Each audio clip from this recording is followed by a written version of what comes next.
look for ambiguity when I'm writing because life is ambiguous.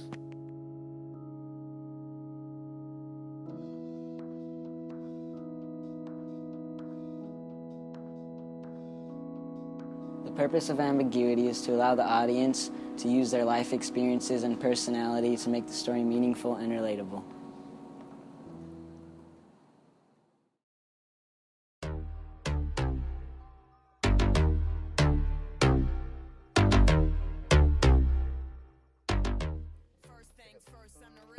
I'm gonna call Keenan.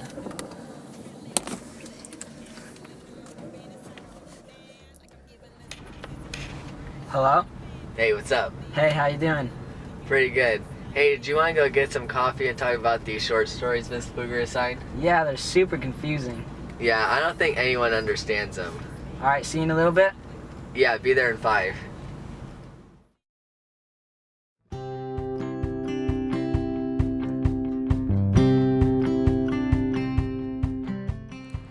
Hey, thanks for meeting me here. Yeah, no problem.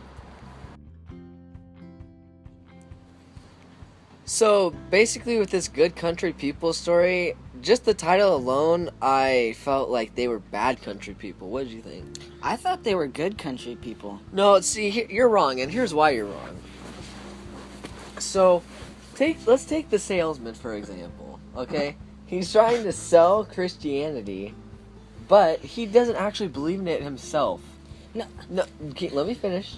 He doesn't believe in it himself. And he's just trying to sell something. And this guy is so nihilistic, it isn't even funny. He believes that the traditional morals, ideas, and values of the past are like, he can just walk all over them like they don't even have any purpose to it. You know, that's where you're wrong. This guy was a good, honest guy, okay? He sold Bibles for a living. He was the top of the top evangelistic holy man, okay? You know what I'm saying? This guy was great. He spreaded the word of God, Gary. And therefore, he's good. But I just think that it's so funny to hear you say that because I have a completely different interpretation of that. You know, I guess this is just the key beauty of ambiguity. I guess at this point we just have to agree to disagree.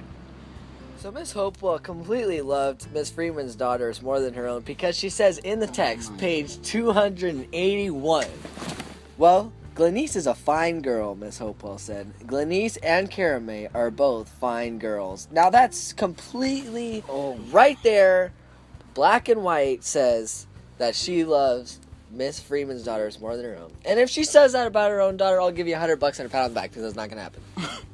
Well, you know what? I think she does love her daughter just as much as those other girls. Tell me why. Because her daughter still lives with her and she's 30 years old.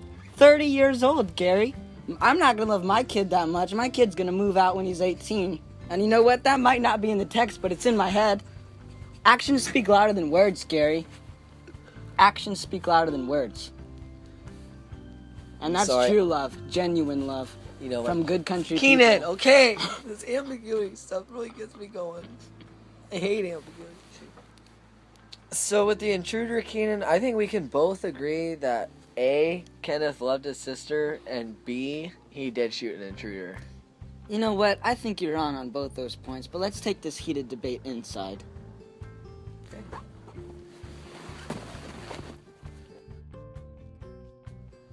So with Kenneth and his sister, this is what I was thinking.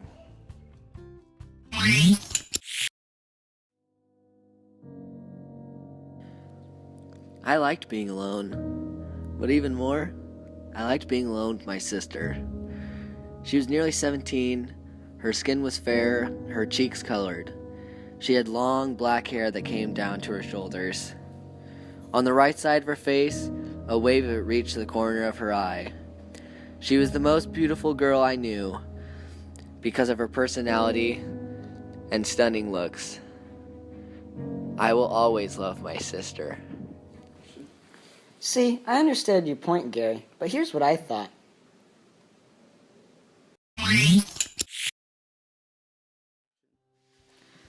I liked being alone, but even more, I liked being alone with my sister. She was nearly 17, her skin was fair, her cheeks colored, and she had long black hair that came down to her shoulders. On the right side of her face, a wave of it reached the corner of her eye. She was the most beautiful girl I knew. Well, I guess that's an interesting way to look at it. I'd agree. But with the whole him shooting an intruder or his sister's boyfriend, I don't know. I personally think that he shot him, that he shot an intruder, and this is what it looked like.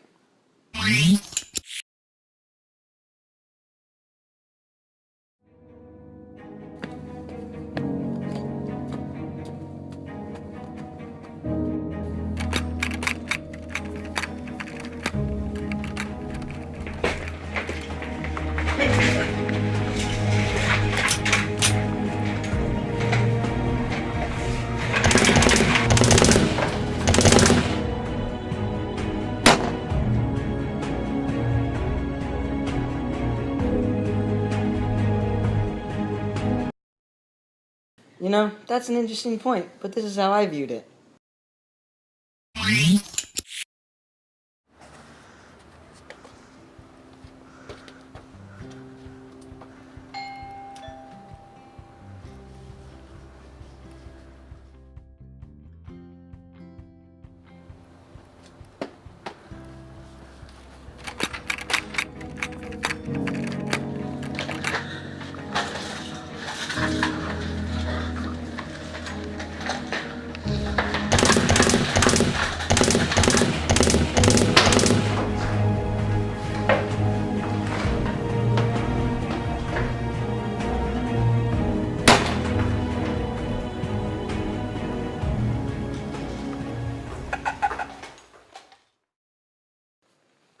Well, I think that famous line really comes into play here. Ambiguity killed the cat. Nice. Yeah. Well, Keenan, it's getting late tonight. What do you say we talk about this tomorrow at school? That sounds good. Hang on a sec. Okay. What is you? What, Mom? Mom, I already told you I'm talking to Keenan about ambiguity. Mom. Shut up.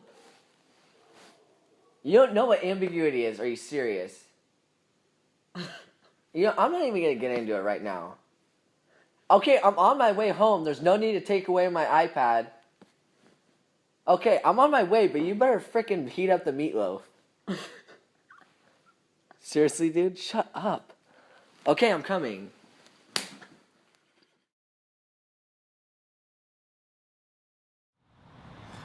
So I'm sorry about last night, Keenan. It's just that my mom really gets me going sometimes. It's okay, Gary. I forgive you. Yeah, but next time when I'm talking to her like that, just try not to put in your 2 cents. I mean, I don't like hearing from the peanut gallery all the time. I'm sorry. You know, Mom's always just interrupt at the worst times. Yeah, I'll agree with that.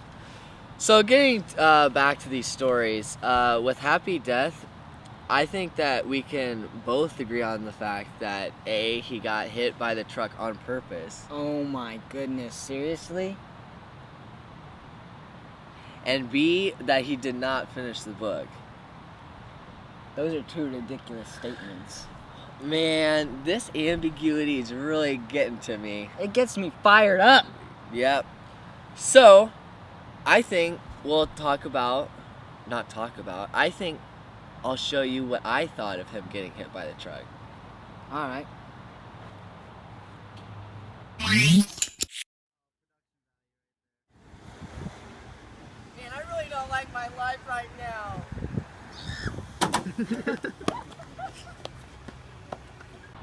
Now, can you see why I thought that, Keenan? A little bit, but here's what I thought.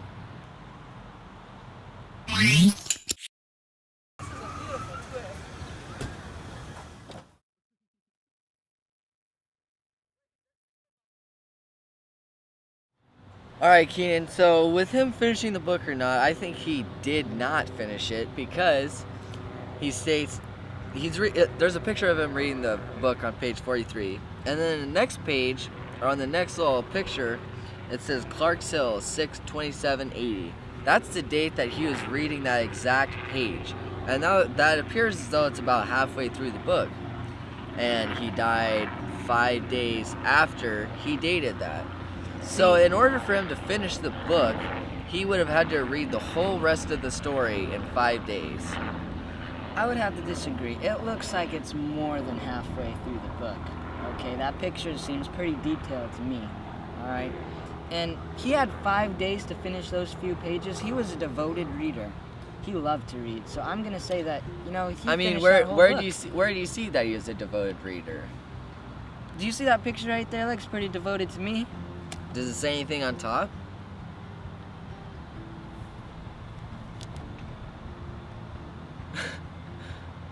No? Okay. Well, I personally think that he did not finish the book because it's also foreshadowing how he didn't really finish his life all the way off with my previous opinion of him actually committing suicide and stepping in front of the truck. Well, I'd have to say he finished the book, so he realized suicide was not a good option. And therefore, he just died by getting hit. So you think it was an accident that he coincidentally got hit? Exactly. This story, I think, is pretty dumb to begin with, but because you gotta agree to disagree. Yeah, I guess that's just the beauty of ambiguity in the English language and whatnot. Alright, well, let's get into this other story here. So in this little thing story, I think that for sure there's a baby in this. Are you kidding me? And that they did, in fact, split the baby in half. Oh my goodness.